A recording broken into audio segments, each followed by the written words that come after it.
Bonjour, c'est Jean Descartes, bienvenue au cœur de l'histoire.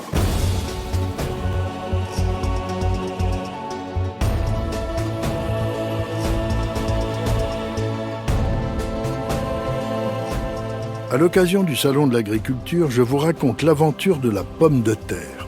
Ce tubercule est consommé sous toutes les formes possibles dans tous les pays européens. Ce légume, si populaire, a parfois eu du mal à s'imposer. Il a aussi été involontairement à l'origine d'une épouvantable crise.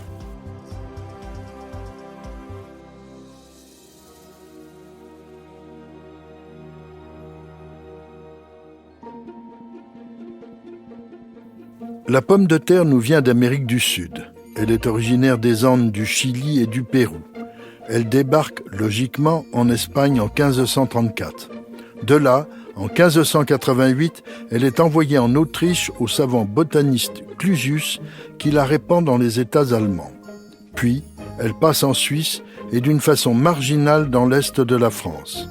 Elle est cultivée en Angleterre depuis 1585 et elle arrive dans les Flandres en 1620, 4 siècles de frites pour la Belgique.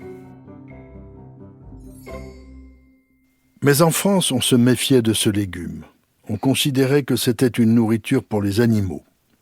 C'est Antoine Parmentier qui va se charger de nous la faire aimer. Il naît en 1737 dans l'actuel département de la Somme. À 20 ans, il part comme apothicaire aux armées et participe à la guerre de 7 ans.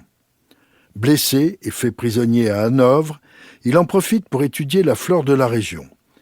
Il s'intéresse en particulier à une plante dont les tubercules sont utilisés dans l'alimentation.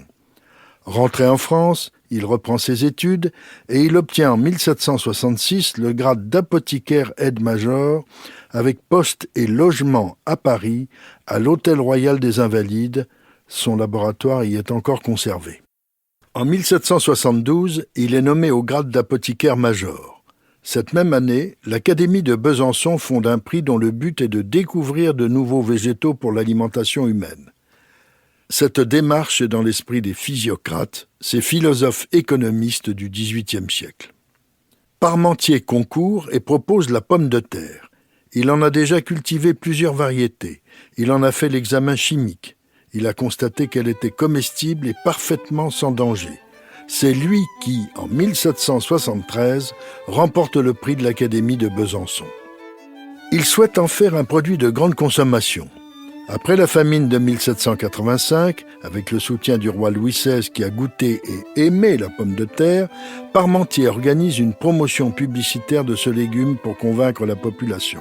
Il en cultive sur 50 arpents dans la plaine des Sablons, au village de Neuilly près de Paris. La pomme de terre est lancée, elle va s'inviter à la table de tous les Français. Il serait cependant injuste de limiter Parmentier à l'essor de la pomme de terre. C'est un grand savant. Pour remédier à la pénurie de sucre de canne, il met au point la fabrication de sirop de raisin et de végétaux sucrés. Il étudie l'utilisation des produits laitiers, la conservation des vins et des farines. Il réforme la meunerie et la boulangerie. Il préconise déjà la réfrigération des viandes. Il fait aussi des travaux sur l'opium et sur l'ergot de seigle. Après la Révolution, Bonaparte le nomme en 1805 inspecteur général des services de santé. Le titulaire impose à la Grande Armée la vaccination antivariolique. Il meurt en 1813. Il était un authentique savant des Lumières. De tous les pays d'Europe qui ont adopté la pomme de terre, l'Irlande est certainement celui qui l'a fait avec le plus d'enthousiasme. Elle entre dans la composition du plat national irlandais, l'Irish Stew. Tous les paysans se sont mis à cultiver ce légume. Il s'accommode des terres les plus ingrates et des vents les plus violents. Au XVIIIe siècle, elle était déjà cultivée partout. Un siècle plus tard, en 1841, l'Irlande compte 8 175 000 habitants. Le premier ministre de la reine Victoria, Disraeli, considère que c'est le pays le plus peuplé d'Europe. Il affirme aussi que sa population rapportée à la superficie des terres arables dépasse celle de la Chine. Or, cette population dépend exclusivement de la terre et son sort est lié à la fluctuation des prix agricoles. Si ces prix chutent, les landlords, c'est-à-dire les grands propriétaires terriens, expulsent leurs paysans pour consolider leurs revenus. Ils convertissent les surfaces cultivées en prairies pour l'élevage. C'est une tendance lourde. Le résultat est que ce qui reste de terres arables est divisé à l'excès en parcelles minuscules. Elles sont impropres à assurer la subsistance des paysans. La plupart du temps, ils doivent, entre deux récoltes, s'exiler pour trouver du travail en Angleterre. En 1835, une enquête gouvernementale évalue à 2 500 000 le nombre de personnes qui, en Irlande, souffrent d'un chômage annuel de 30 semaines et des privations qu'il entraîne. C'est une situation extrêmement précaire. Le moindre imprévu peut la transformer en catastrophe.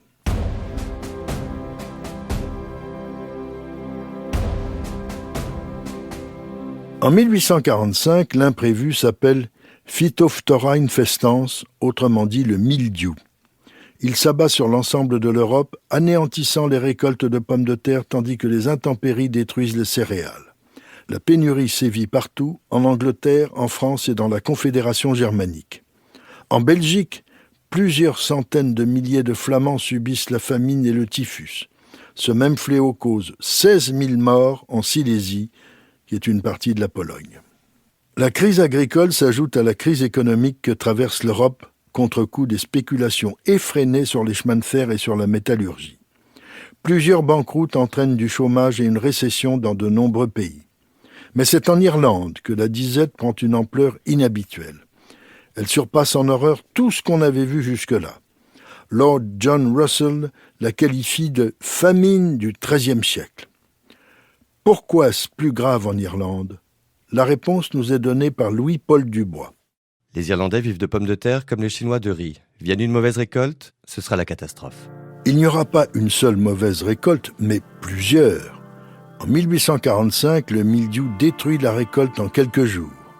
En 1846 et 1847, elles sont totalement anéanties. L'Angleterre doit se porter au secours de l'Irlande. Elle le fait de deux façons différentes, d'abord avec le Premier ministre conservateur Peel, puis avec le très libéral John Russell.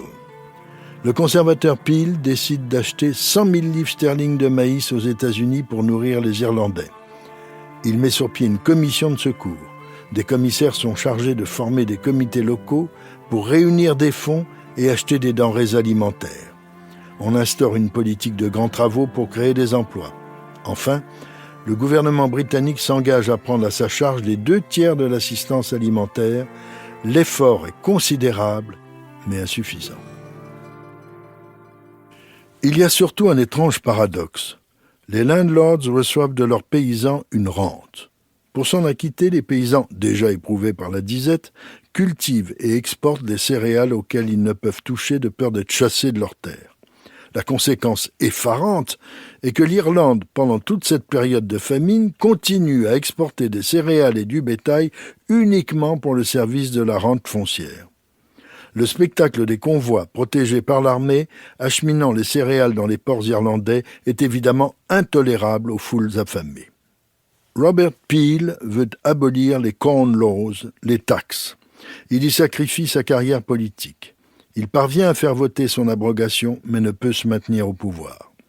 En juin 1846, Lord John Russell dirige un nouveau gouvernement, totalement libéral et partisan du laisser-faire. C'est de la folie. La récolte de 1846 est encore plus désastreuse que celle de l'année précédente. L'hiver 1846-1847 est épouvantable. Dans l'ouest de l'Irlande, on cesse toute distribution de nourriture. Laissons parler l'historien Pierre Johannon. Des bandes de gens affamés, mendiant leur nourriture, parcouraient le pays, plus semblables à des loups faméliques qu'à des êtres humains. Les misérables, hâves décharnés, mourraient par centaines dans les masures, les entrepôts surpeuplés et les chantiers. On enregistrait çà et là des cas de cannibalisme. Des corps à demi rongés par les rats et déchiquetés par les chiens errants étaient spectacle courant. Il n'y avait plus d'état civil, plus de cérémonies religieuses, plus de cercueils.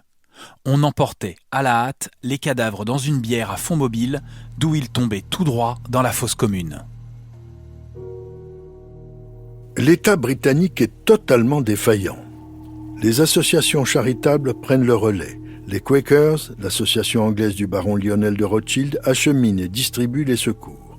Des collectes de fonds sont organisées en Grande-Bretagne et dans tout l'Empire britannique. La reine Victoria y participe personnellement. Le gouvernement américain fait envoyer 2 frégates de vivres à destination de l'Irlande. La situation est terrible. Au printemps 1847, à la famine s'ajoutent le typhus, le scorbut et l'œdème de la faim. L'opinion britannique se retourne contre les landlords, les accusant d'être des affameurs responsables de la situation. Certains d'entre eux se comportent mal, d'autres, comme les Guinness, les Stopford, les Shannon, se dévouent inlassablement auprès de leurs paysans dans cette terrible période. Les Irlandais leur en sont encore reconnaissants. 1849, la 4e et dernière année de crise, est sans doute la pire. Les Anglais n'en peuvent plus des malheurs irlandais et les Irlandais se sentent abandonnés. Pour tenter de les réconcilier, le vice-roi fait venir la reine Victoria en Irlande. En août 1849, elle se montre pleine de compassion et de gentillesse. La souveraine gagne tous les cœurs irlandais, mais c'est trop tard. La grande famine se termine, elle a été si violente et les Anglais si défaillants que toute réconciliation entre l'Irlande catholique et son suzerain protestant est impossible.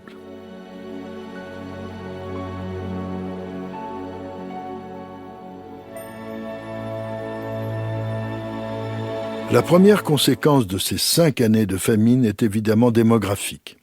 L'Irlande passe de 8 165 000 habitants en 1841 à 3 468 000 en 1891, soit près de 5 millions d'habitants en moins.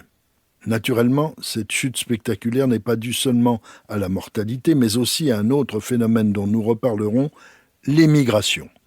Toutefois, l'Irlande, qui compte aujourd'hui environ 5 500 000 habitants, n'a jamais retrouvé les chiffres d'avant 1845. Cyniquement, on pourrait dire que la famine a apporté une réponse au chômage en faisant disparaître plus de 2 millions d'Irlandais. Le déclin de la population des petits fermiers s'accompagne de la diminution importante des petites parcelles non rentables. La superficie des terres des paysans leur permettra de vivre correctement. La petite exploitation irlandaise prend sa configuration actuelle, familiale, partagée entre l'agriculture et l'élevage du bétail. Autre conséquence, la disparition de la langue irlandaise, le gaélique, parlée essentiellement dans l'ouest de l'île, qui sera la plus touchée par la famine. Pour compenser la perte de leur langue originelle, les Irlandais se tournent vers la religion. Le clergé, des prêtres aux évêques et leurs ouailles, sont de plus en plus tentés par le nationalisme.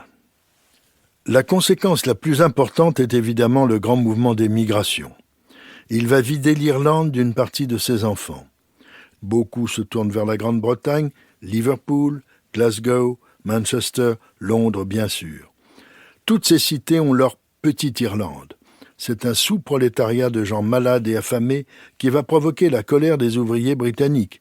Ils redoutent la concurrence de cette main-d'œuvre si bon marché. On verra à plusieurs reprises des scènes violentes de répression anticatholique.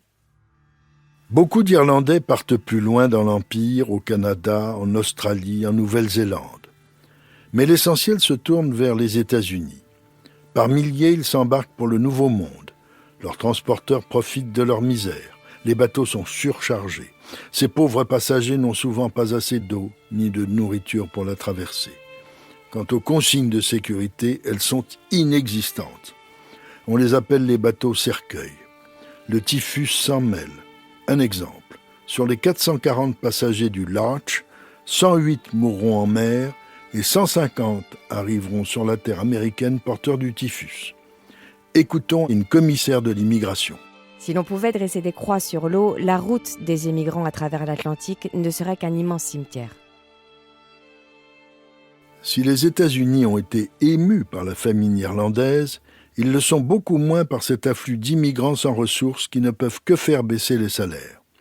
Comme en Grande-Bretagne, il y a des agressions contre des Irlandais à Philadelphie, à Boston. Le fait qu'ils sont catholiques n'arrange pas les choses.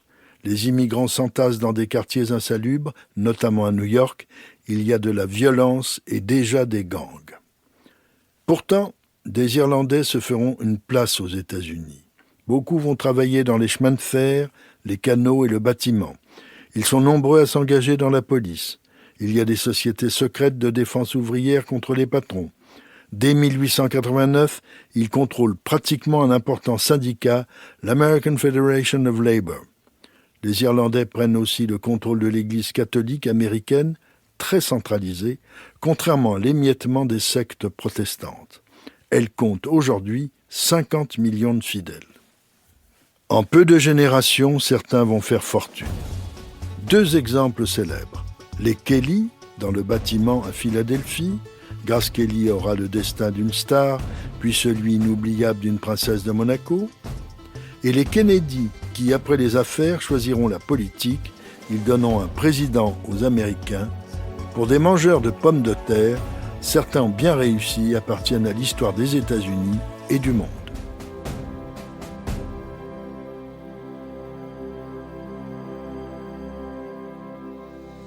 Si cette plongée au cœur de l'étonnante histoire de la pomme de terre vous a plu, n'hésitez pas à en parler autour de vous et à me laisser vos commentaires sur le groupe Facebook de l'émission.